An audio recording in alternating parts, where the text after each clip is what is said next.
Hello, and welcome to this episode of Human Rights Magazine. My name is Derek McCush.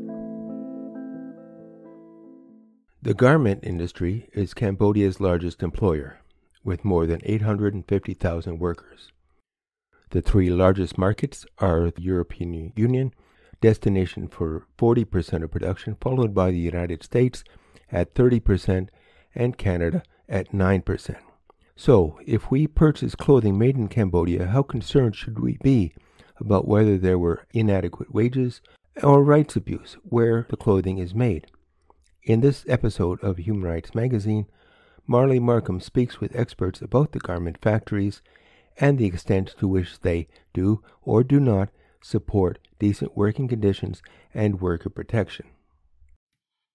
Speaking to me on his mobile phone via Zoom, Af Thorne told me about his experience as president of the Coalition of Cambodian Apparel Workers Democratic Union, known as CCADU, during the countrywide 2013-14 protests. Because this one, more people are joined, government are scared, and also they very strong crackdown worker that time. More than 28 workers in jail, including me, under the criminal charge against us. And around 5 people are killing, and some other people are missing.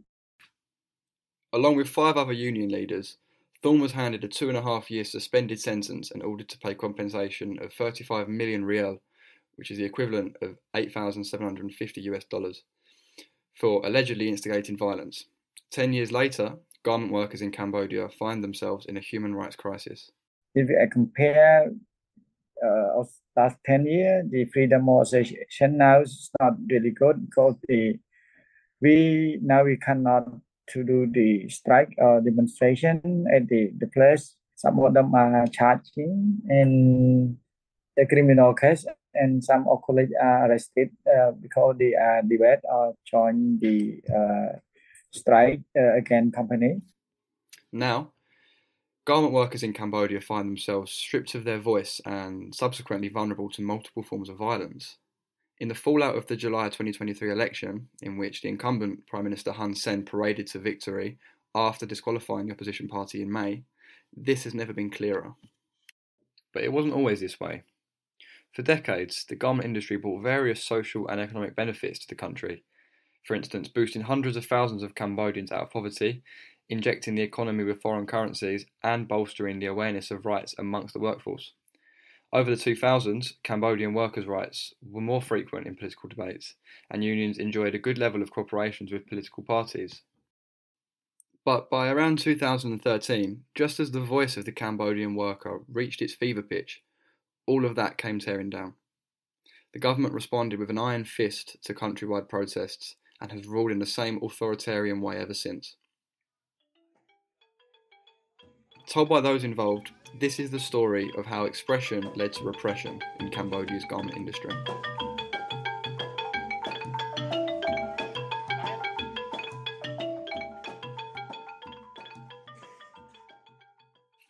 Firstly, let's go back a few years.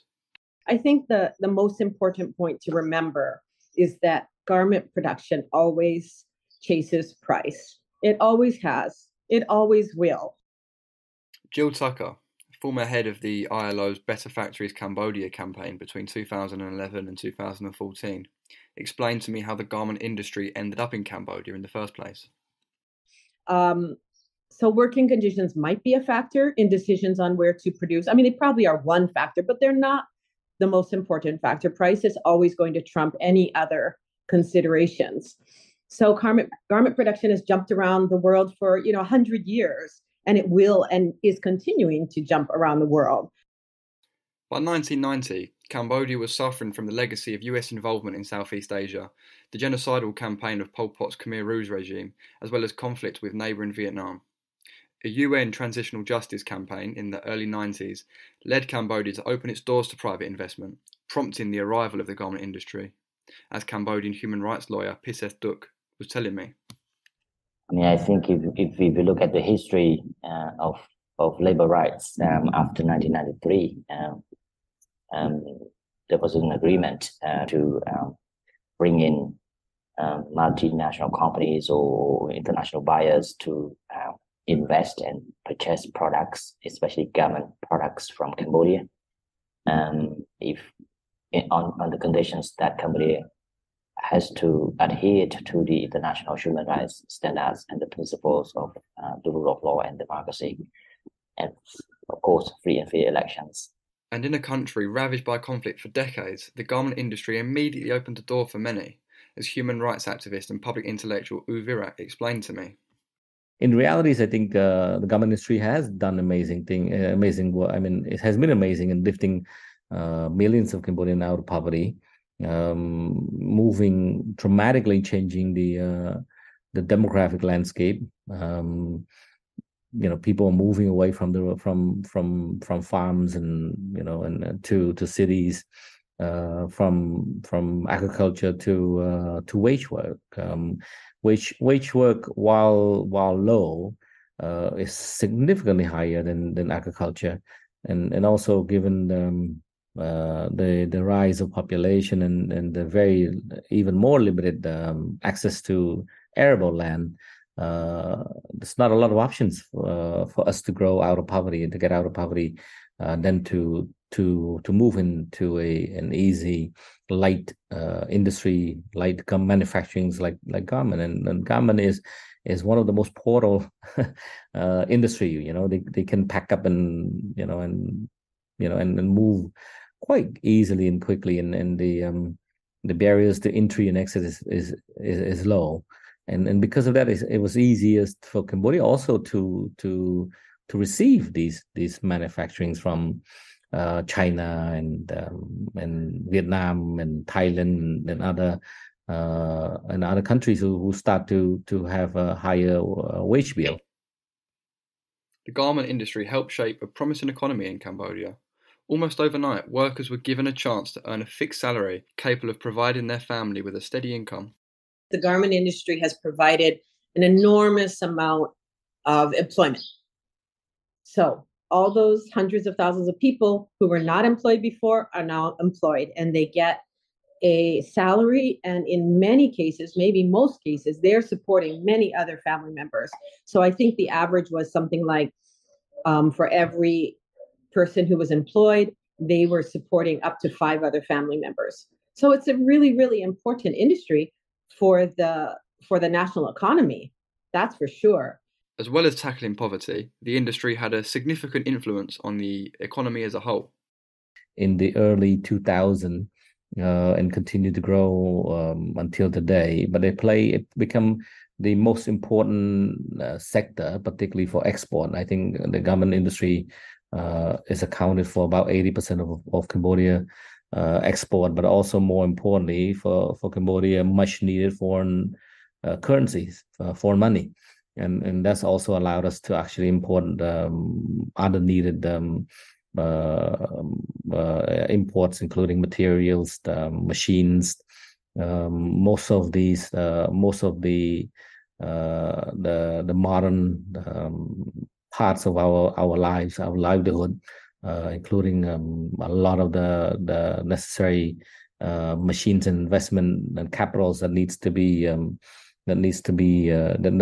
to go into improving productivities all come from buying from abroad and importing from abroad, and we need money to foreign currencies to access these capitals and machines and other modern amenities. Along with this positive economic impact, Virak added that there was also a significant political impact. The arrival of the garment industry put workers' rights and working conditions on the political agenda for the first time. So yeah, I mean, the working conditions and the workers' rights is something somewhat new. Wage work is also somewhat new in the country. So starting from, if you look 20 years ago, is very, very new, and that's why the whole process and the whole negotiation, the whole understanding of that relationship between workers in factories, for example, and their owner, the factory owners and the factory supervisors, and the government.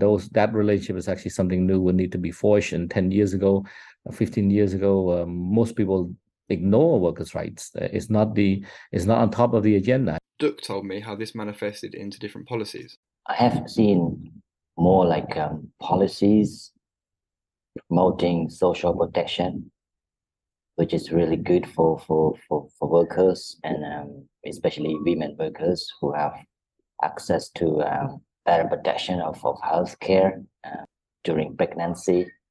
On a more individual level, the demographic shift from agriculture to wage labour produced a greater collective awareness of rights, as Tucker explained to me.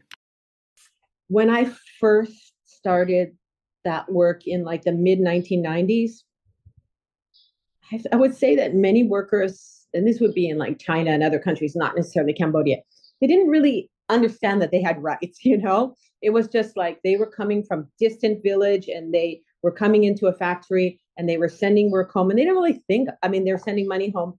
And I would say that they weren't really focusing on rights. Whereas when the garment industry develops in a country, and for various reasons, for NGO work, for the ILO, for brands that have compliance programs, workers start talking about rights. And there's all sorts of training programs and things. And they start realizing, yes, they have rights, and maybe even understanding more of the laws in their country that supposedly bestow those rights. Sikadus Thorne told me that this awareness continued over the 2000s. During the 2000s, the more of the workers are starting to organize the union, especially garment worker. After 2000, 2001, 2002, the labor union, especially the independent union, grow. But even though union activity was becoming more prevalent, it still wasn't the highest concern for the government, as Uvirak told me. I think they are now on the political agenda. The workers are now on the political agenda, but I think they're not being defended and protected by the political elites. Consequently, as Sikadus Thorne was telling me, union activity didn't come without its dangers. In 2010, when I went on strike on the CLC and Sikadu group,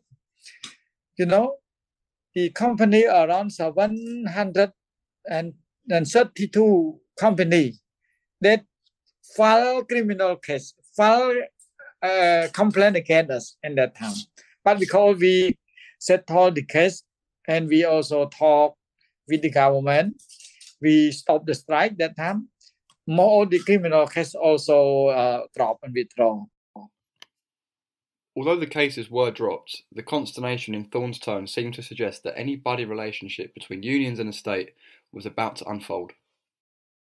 Towards the back end of the 2000s, Cambodia was approaching a complex situation. Just as union activity was becoming more prevalent, resistance and retaliation towards it was growing in strength. During the 2000s, at the time, I think unions leaders were killed, were violently abused.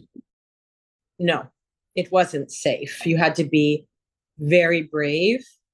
And I think also maybe very fed up. Like you just didn't have that much to lose. You had to, like the exploitation was so great that you really, maybe over the minimum wage, for example, maybe it was just so low that you just had to protest. But no, it's not safe to protest. In 2013, hundreds of thousands of Cambodians took to the streets of Phnom Penh, demanding a higher minimum wage and the removal of Prime Minister Hun Sen. The protest comprised of unionists, garment workers, and various other sectors of civil society, such as teachers, students, and religious groups. At this point, just as the voice of the Cambodian worker was reaching fever pitch, any progress that had been made in terms of freedom of expression was brought to a crashing halt. Ath Thorne, who was arrested in the 2013 protests, explained the government's repressive response. After 2013, governments not allow gathering in public, not allow the strike, not allow the connection and destroy the union, independent union, decline, or we have we have no chance to organize more the member, and especially the law of trade union established that time, and that law is very restrict, especially the right of the confederation or federation of trade union have no more right. Before we have right to represent worker, even the case in the outside or judicial system, but now we have no right to represent worker. We just have right to accompany worker or train or advise worker, but we can represent like before, and we have to organize the union and register by the government. Is that union not registered, we run the trade union work, we are the illegally, and right to strike is more and more difficult to work now. Whilst the crackdown on union activity was more pronounced after 2013, Virat told me that political oppression wasn't a new thing in Cambodia. Unions have been constantly harassed, and that's not new. It's been going on for the past 20, 30 years. Activisms in terms of unions, we've seen, for example, the not just prosecutions of union activists. A lot of these union people have a lot of cases. Then in court, there's a lot of legal harassment. Some of them have been in jail. Also, one of the leading union leaders were executed or were assassinated on the street many years ago. I think many of that significantly create not just self-censorship but also a sense of fear. There's a lot of distrust among the unions and other sectors, unions and politicians, and unions and other sectors, but also unions among the unions themselves. Whilst a democracy on paper, Cambodians don't enjoy free and fair elections. Political opponents are often prosecuted or violently intimidated. So, clinging on to power in 2013 in the face of mass social and political dissent, the ruling party responded with an iron fist. That's also why it's very difficult for them to unite, because I think it's always difficult for workers to unite, but also in the case of Cambodia, politicians and the elites realize that if they're united, it's actually becoming such a powerful political bloc that's why there's a lot of efforts to try to undermine that and make sure that the solidarities are not achieved. Lawyer Piseth Duk was able to explain to me the multiple forms of intimidation which this led to. Activists, political opposition activists and members or journalists have been the subject of judicial harassment and conviction because of their critical voice against the government policies of the ruling party. Whilst public displays of violence have gone down with the increasing presence of NGOs in the country, other forms of state violence have increased. A prominent example of this is judicial harassment. But in very recent times, I've seen tactics have shifted to the use of judicial system. It's more like judicial harassment against those people. So there are specific provisions that they usually use, for example, like Article 94, 94, and 495, incitement to commit a felony or to cause social instability or insecurity. So they can use those criminal provision to judicially harass those unions, so that they can put into jail or they can be placed under judicial supervision.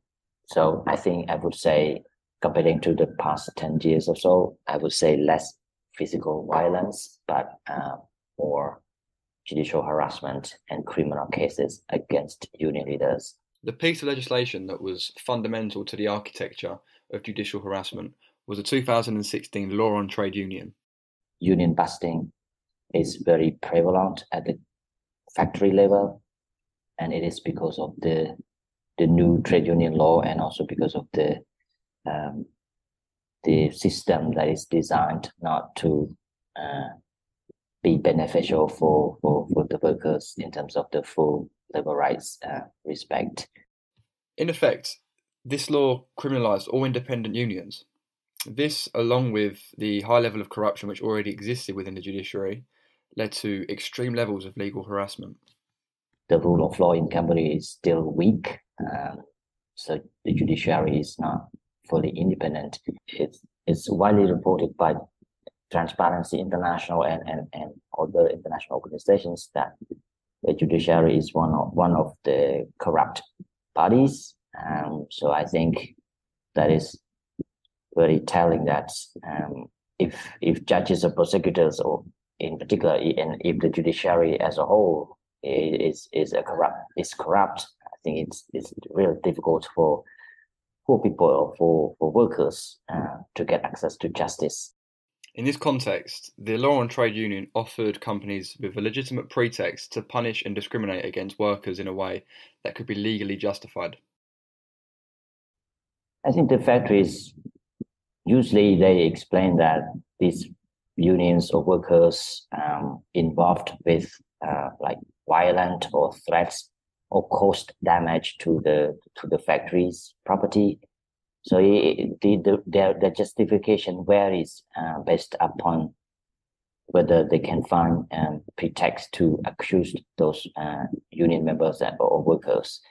As Virak told me, another justification used was that unions were not representative of the interest of the worker. And often I think there's legitimate union issues that has been described as the foreign agents or even worse, described as potentially wanting to change regimes and this color revolution and all of that.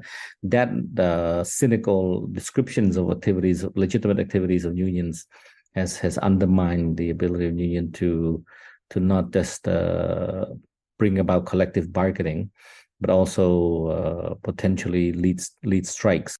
According to Virak, these measures are done to instill distrust amongst unions, making solidarity more difficult to achieve. And I think infiltrating in some way has that end goal of creating distrust among union members and leaders, as well as the workers, among the workers themselves. So that level of fear among themselves, and that low level of trust, making solidarity very, very difficult. Alongside this, in an effort to create even more division amongst the workforce, the government sets up parallel unions which are affiliated to the ruling party. These are known as instant noodle unions for their quick and easy registration process compared to the complicated and lengthy process of registering to an independent union. This notion that the unions are not representative of workers, and there's attempts to actually creating parallel unions where the government can better influence, better control. Stripped of their voice, garment workers are extremely vulnerable to abuse and discrimination. As a result, factory contexts become ripe for multiple forms of violence. Expecting to hear an age-old story of exploitation, I asked Virak whether private company leadership and the government were complicit in the repression of workers in their interest of maximising profit. His response, however, revealed something far more complex. I think the efforts to weaken the unions is one where not just encourage foreign corporations, the big buyers, the big brands, is made to help facilitate a lot of these patronage system within the local suppliers, the local manufacturing, the factories that actually supply to these buyers. I think for the international brand, I think they want stability, and unions sometimes provide that kind of stability, particularly when they can negotiate better, when they can have clear representative within for the workers.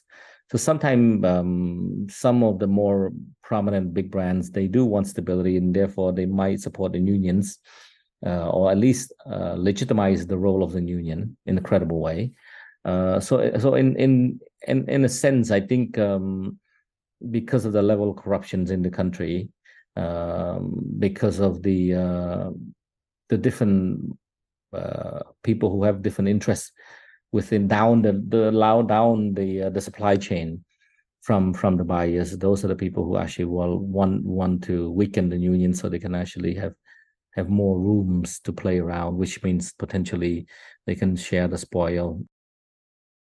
This leads to multiple forms of highly localized violence, which take place on a daily basis within the context of garment factories.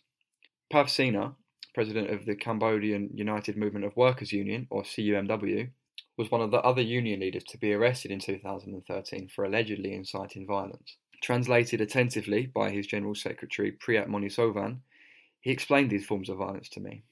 For example, about the emotional harassment, sexual harassment, economic harassment, and also a physical harassment.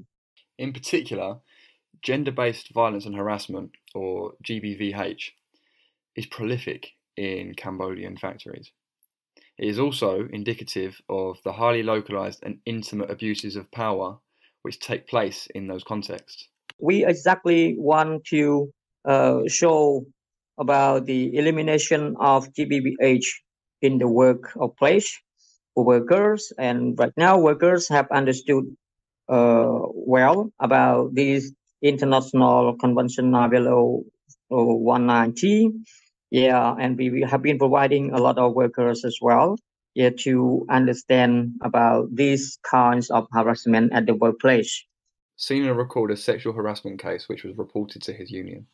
Our union has been reported and also received the complaint from two female workers in the factory that have been sexually harassed by the CEO of the factory. That factory names Cambodia Dongsen Textile Garment Co. Ltd. When they worked on Sunday as a public holiday, and then this employer require both of them to work overtime, so that a good opportunity for him to sexually harass those two female workers on that time.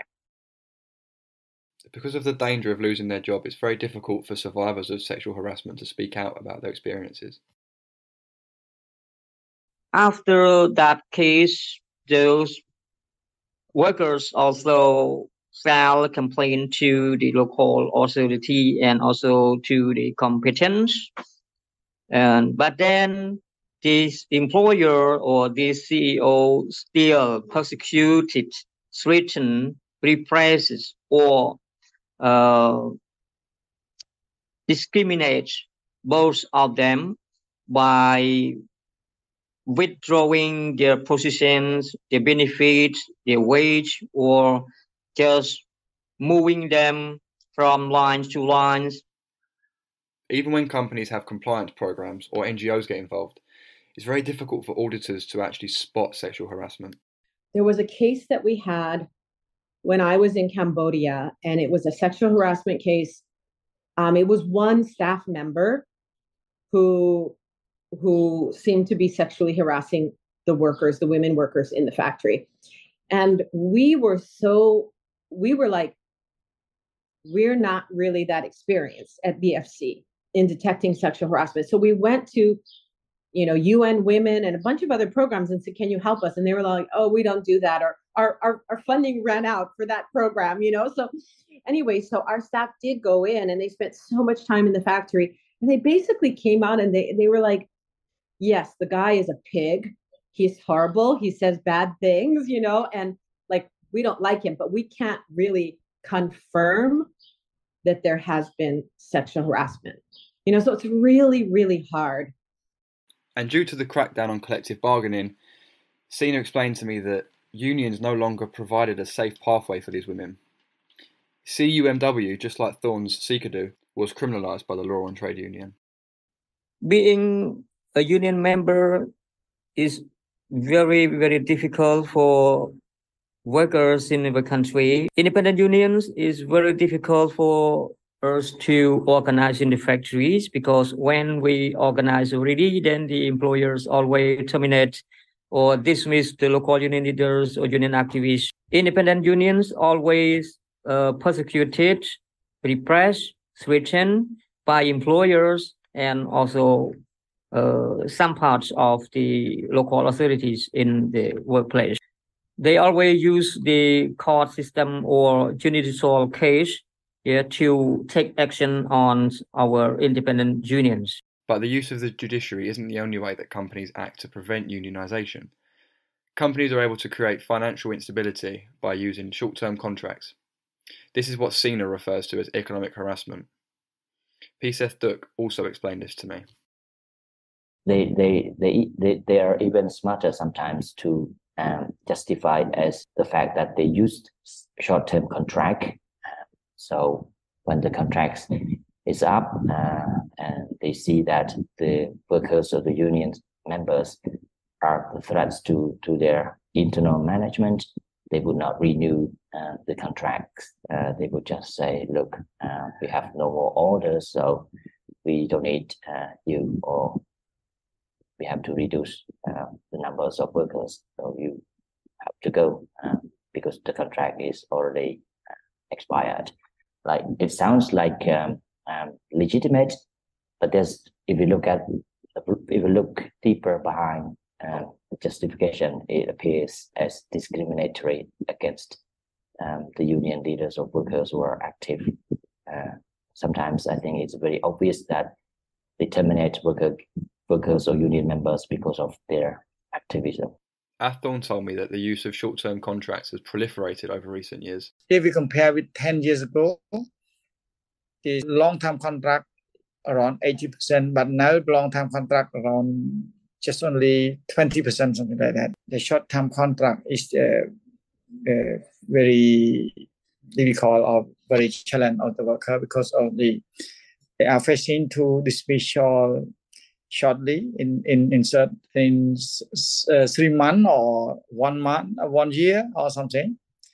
And especially when worker wanted to request for higher salary, or they want to have request some or propose some the right, and especially is they have any mistake or they are willing, like they tired or they not enough energy to work.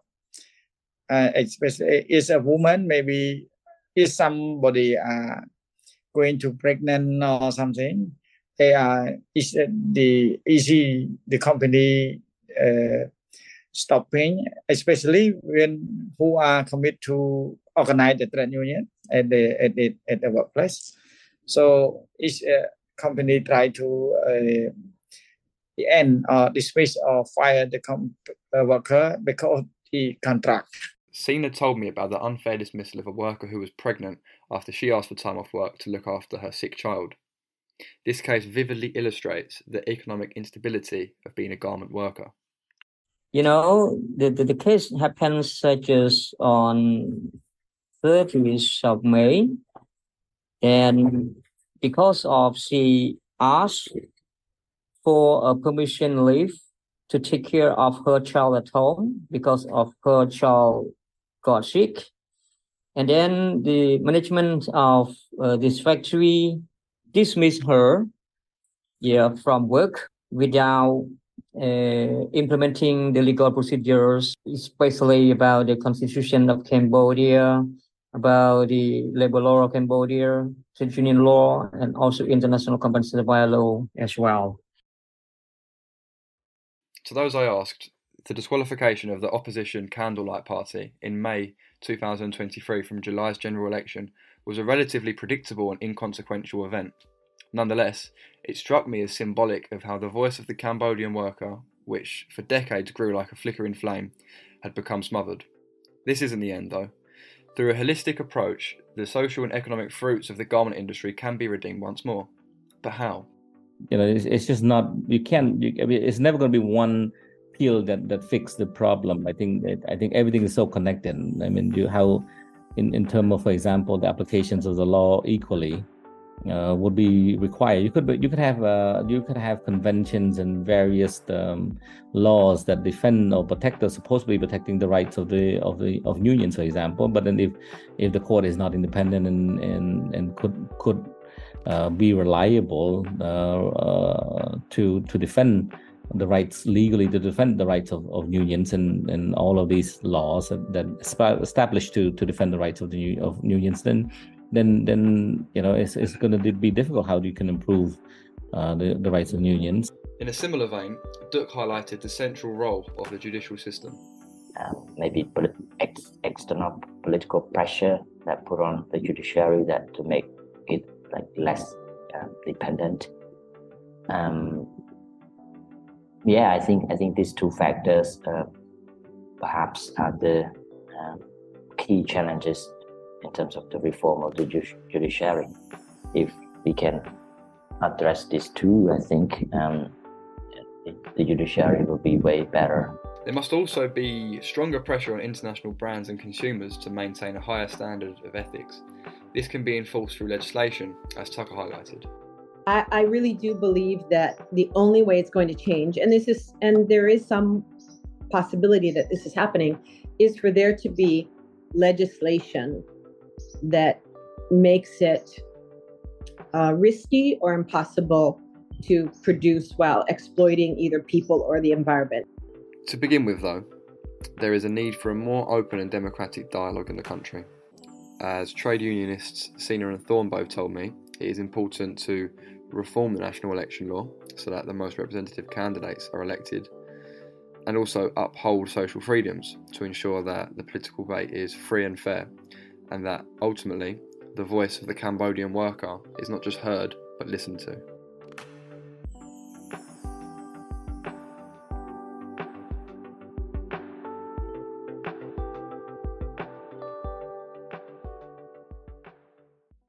Thank you for listening to this episode of Human Rights Magazine. The podcast is brought to you by the Upstream Journal. I invite you to consider supporting the program and the magazine with a contribution through PayPal as you explore other episodes.